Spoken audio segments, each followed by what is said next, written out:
Hello everyone, welcome to This Week in Comics. I am Sid, this is Pete, we're here in Comic Connections as we are every week, and we're going to look at the comics that are coming out this week. The big one from Marvel this week is Wolverine and the Infinity Watch. Wasn't Return of Wolverine also out this week? It is, he's finally finished returning, that seems to have taken about a year and a half. Ages. Wolverine has returned, and now he's on a watch for Infinities. Yeah, so you all did Infinity War and Infinity Countdown, Wolverine's back.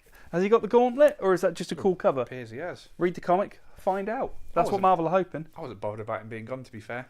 Were you not? Nah. He wasn't really gone, he was just frozen adamantium. That's like not being dead and just... having a rest. Yeah, it's like he was in bed. So, next. I said a couple of weeks ago, probably a month ago to be exact, that I was intrigued by Naomi issue 1. And I read it, and I blooming well loved it. So much so, I did a YouTube video about it. I saw, I shared. Issue 2's out this month, week, now, tomorrow. Truth. Today, if you're watching. But yeah, Naomi issue 1, really, really good. Nice little hook to it. Big battle happens between Superman and Mongol in this small American town where apparently superheroes have never been seen before. Naomi, not so sure about that. She's like, there must have been superheroes around before. They've been kicking around for a long time. I'm going to investigate. Everyone denies it until at the end, this chap goes, I know some stuff that coincides with the day you were adopted. Don't need to read it now. So that was the hook for issue 1. Issue 2's out now. Brilliant. See what and happens. that's free for Wonder Comics. So Young Justice, very good. Yep. Wonder Twins, remarkably good. I really enjoyed that. Excellent. And Naomi gets Pete's thumbs up. Yeah. So her Dial Page H for Hero Hero. has got a lot to live up to, that one. There has been a good Dial H series in the past, so There it's has. not unheard of. No. China Melville did one as well, famous author, and DC totally failed to promote that and turn that into sales. They really did. Yeah, so well, Wonder Comics. So far, Yeah. wonderful. Yeah. Wonderful. Let's keep watching. Let's hope Dial H for Heroes is up there. Incredible Hulk, Immortal Hulk, Weapon H, Wolverine, Wolverine and the Infinity Watch, Yeah. Wolverine Long Night, Yeah. Return of Wolverine. Right. What's missing from that list? Don't know. Hulkverines! How's that different to Weapon H? Well, Hulk and Wolverine are in it, Yeah. fighting Weapon H. Ah, brilliant. So, yeah. If you read Weapon H, the good news is this replaces it for 3 months. Okay. So I've automatically put it in. It says on the front, Hulk plus Wolverine plus Weapon H equals Hulkverines. Come on, you know you love it. In parenthesis.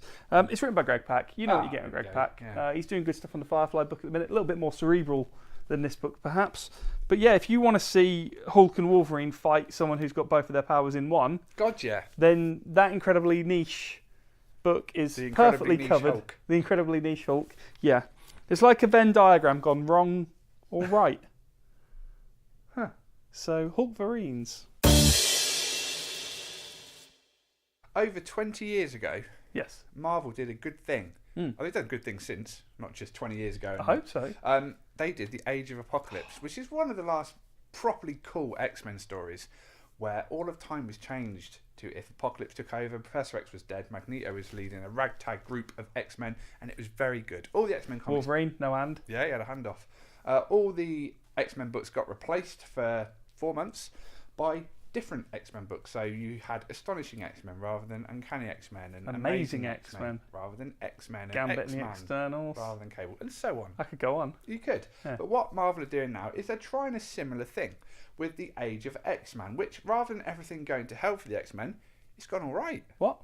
People Positive love mutants. X-Men. Yeah, positive. That could be one of the books. Yeah. And very similarly to the Age of Apocalypse, all the X-books have been replaced by some new kind of X-books, such as The Amazing Nightcrawler, with a similar font to The Amazing Spider-Man. So I was very sceptical about this whole launch because to me it felt like they bought Uncanny X-Men back. Uncanny X-Men's very good and it's been doing really well, and the audience seems to be like, yes, good, one United X-Men book, and then Marvel like have 5 more. Yeah. And for me, I was like, oh, I think that's too soon. The book's not been going long enough. But actually, the reports we've been getting from our customers is Age of X, very good. Hey. We've even had a few video comments saying, why haven't you guys talked about Age of X more? There you So go. We have. we've done it, covered it. He's out. He's amazing. He's like Spider-Man, but Nightcrawler. And worth reading. He's got a sword. He's a little piratey. Happy X-Men. It is Happy X-Men. What if the X-Men weren't persecuted? Next thing you know, Gambit will get married. Whatever.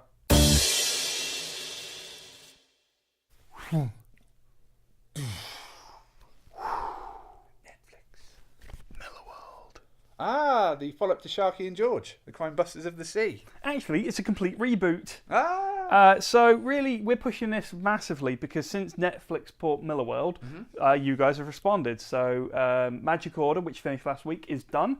Prodigy is 3 issues in and doing very, very well. And now we've got Sharky the Bounty Hunter. It's weirdly, I was looking it up and seeing what it is. It's kind of like Blade Runner meets Cosmic Ghost Rider. Perfect. So yeah, what a high concept there. Sharky, he's got a moustache and everything. Yeah, bold. Don't give any bolding comic characters. You get your Lex Luthors. Bold. Yeah. Like you get Pete Bold. Yeah. You don't get Glim Bold. No. Who would want to look like that? Patrick Stewart. He's all right though. I think that's what he thinks he's going for.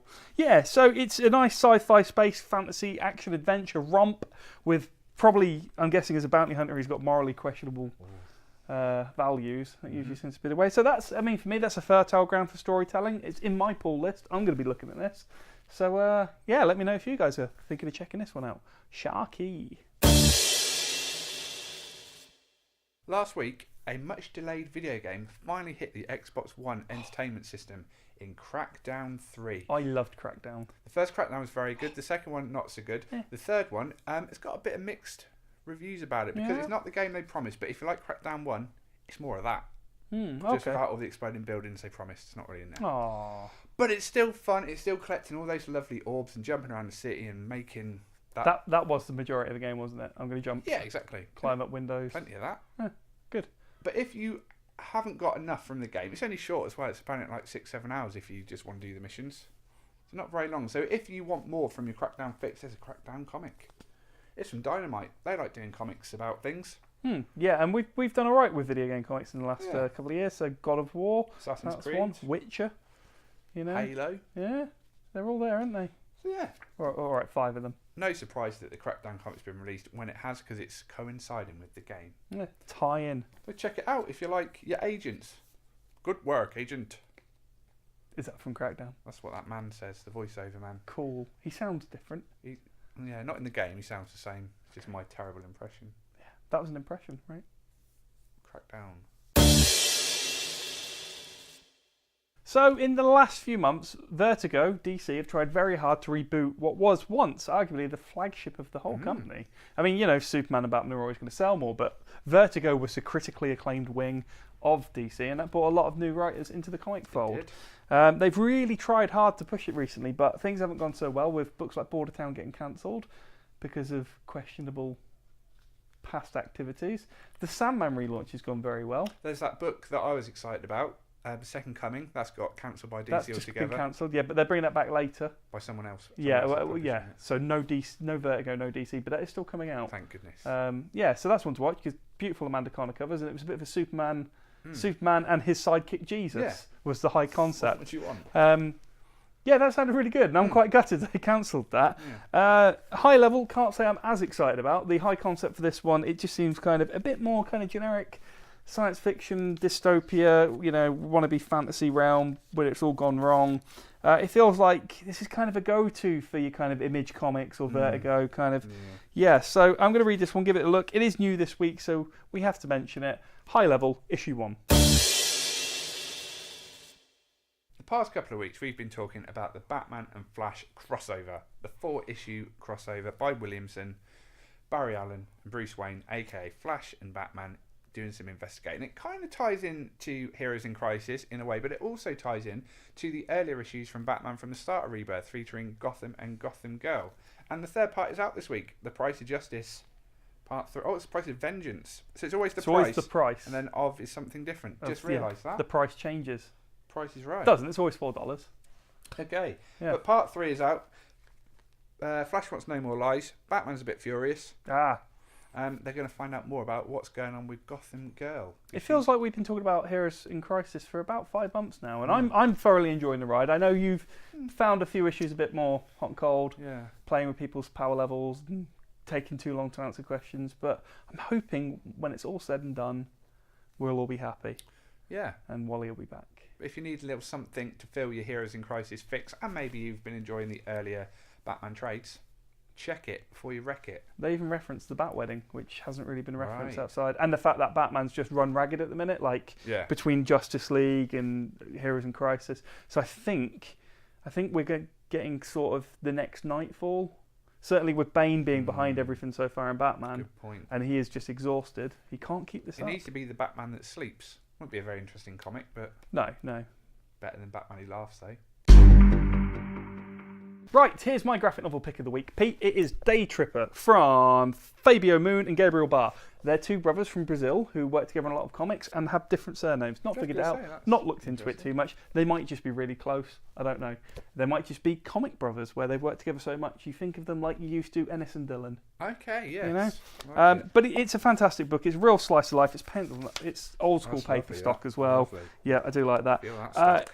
The high concept is you follow one guy throughout his entire life, but it's a snapshot of where he is at different times in his life. So maybe when he's 13 years old, maybe when he's 42, where he's 36, and so on.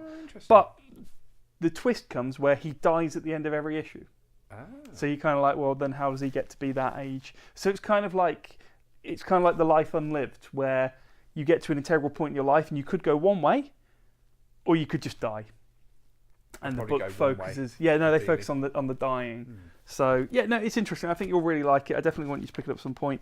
Not a superpower in sight. It is just a dude's life, his relationship with his friends, his family, his travelling the world, the people he meets, people he doesn't meet, and the choices you take, the choices you don't take. That song is now cool. Patent that. Get some auto-tune on that. Release it on the YouTube. Day Tripper. Give it a look. Really good. And like 10 issues for 17 quid. So really, really good value. Well done, Vertigo. Talking about them returning to form, they already did and no one noticed. Winner of many Eisner Awards. Many Eisners. Last trade paperback of the week is the strangely heavy Scud, the Disposable Assassin, the whole shebang. So, I mean, it's one of the really well-known early indie comics. It is. It used to feature in Wizard a lot. Sort of precursor to Deadpool. Yeah, in many ways. Yeah, an indie Deadpool, but robot and skinny. It's interesting. It's one of those characters that a couple of times every year you'll get someone come in and go, have you got any Scud the Disposable Assassin? And you'll either, there's one or two answers. Either, no, we don't, in which case they don't buy anything, or, yeah, we've got a couple of issues here, in which case they look at them and go, yeah, cool, cheers, man, and then leave without buying them. So either way. Now you've got the option to take the whole lot home. But if you're doing some shopping around town, pick it up last. It's heavy. Yeah. It's weighty. Yeah. It's true. Could do you some damage with that. And then read the evidence. Dispose of the evidence like a disposable assassin might. Yeah. It's a pretty good week, really. Good. We looked at some comics. Mm-hmm. We looked at some graphic novels. Got any toys to look at with our weekly look at new toys feature? Nah. Okay. That's probably it. Let's do it. Let's go home. Yeah, cool. See you later. Bye. I live that way too, so I'm going to come with you this time. Careful. You can go that way if you want.